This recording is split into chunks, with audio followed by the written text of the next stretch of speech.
told you she was giving Chucky. I told you guys. And all you haters were all mad about it, but here it is. Okay? If I could drop my mic, I would. I might have been rude, but I was not wrong. Behavioral expert and former military intelligence specialist Chase Hughes developed the NCI System, which is a rigorous 20-category analytical tool designed to identify potential psychological operations in public narratives. If you guys don't know who Chase Hughes is, he is a genius, and you need to go check out his channel. I'll leave it linked in the description. And it just so happens that they used this psychological evaluation on Erica Kirk's interview with Fox News. And I've got the results, and you're not going to believe it. Or maybe you will. I don't know. So how smart were you? We're about to find out. Don't forget to hit that thumbs up, everybody. It does help the channel so very much. And as you guys know, I am trying to hit 1 million subscribers by next week. I had to push it back. I wasn't reaching my goal, but next week. Okay. So also subscribe if you're new to the channel. All right, let's get back to the video. This is just too good. Project Constitution posted, exposed. Military intelligence tool reveals the truth about Erica Kirk's anger. Overwhelming signs of a PSY-OP. She scored, are you ready? An 80 out of 100. Bitch, what? I can't even really say I'm shocked because I knew it all along, okay? I called it. And you guys hated me in the comment section. But you know what? I can't help it. I have a highly evolved intuition, and yours sucks. Okay.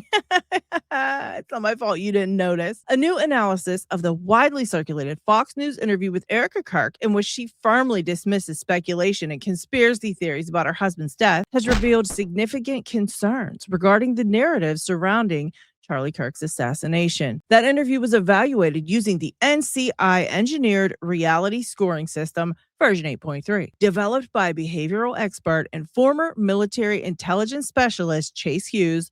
Love you, Chase. The NCI system is a rigorous 20-category analytical tool designed to identify potential psychological operations in public narratives. It assesses elements such as timing, emotional manipulation, suppression of dissent, missing critical information, tribal division, framing techniques, and other indicators of engineered influence. Each category is scored from 1, not present, to 5, overwhelmingly present, with total scores interpreted as follows. 0 to 25 is a low likelihood. 26 to 50 is a moderate likelihood. 51 to 75 is a strong likelihood. And 76 to 100 is overwhelming signs of a PSY-OP.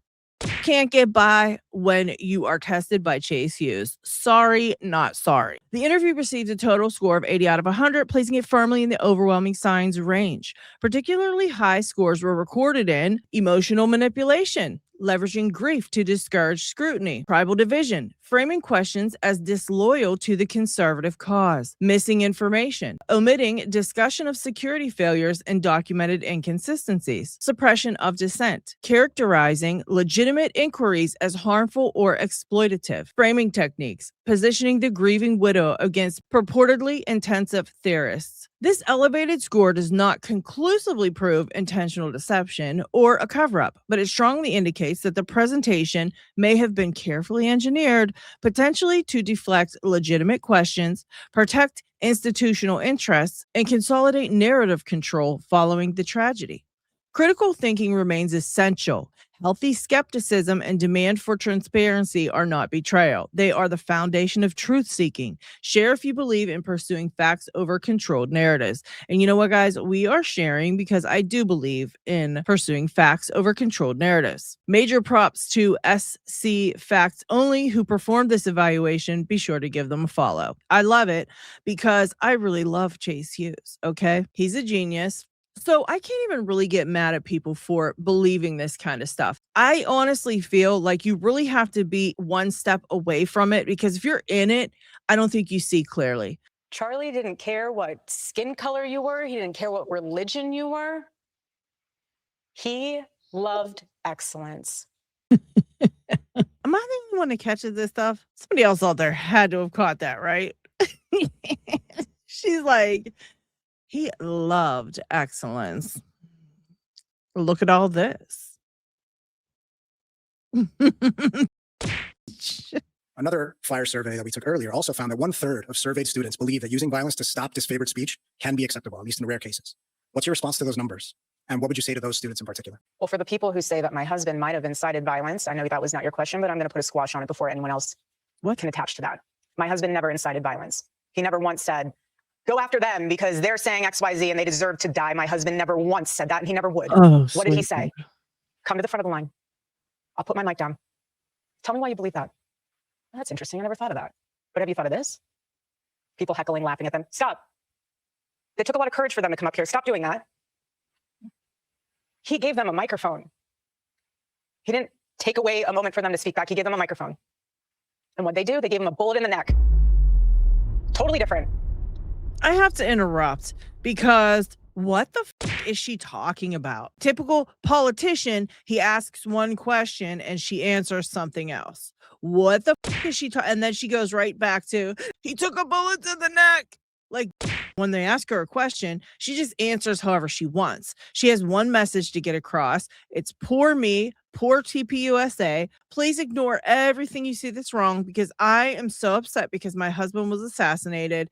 And let's just keep those donations rolling in. And, we'll forget about this and everything will be fine. I just thought you guys would find that interesting that she scored so highly on the PSY-OP scale and the deception levels were just through the roof. That's Erika Kirk for you. Like I said, I can't really hold it against the people that believe her. I feel really bad for this whole situation. And you never know. Maybe Erika's in a blink twice situation. She's surrounded by seemingly very deceptive, evil men who've done some crazy things, and maybe she just can't get out of the situation she's in. I don't know. She inherited that steaming pile of garbage, TPUSA, and now she's stuck with it. She's surrounded by all these men. She probably doesn't know who actually killed her husband. She's probably in fear for her life. I mean, there's a lot of reasons that she could be acting this way, but I just find it very repulsive and also very insulting that she gets up there and talks like everybody's going to believe her. So anyways, I thought you would enjoy the PSYOPs report. I hope they don't fool you for too much longer. All right, guys, I will see you on the next one.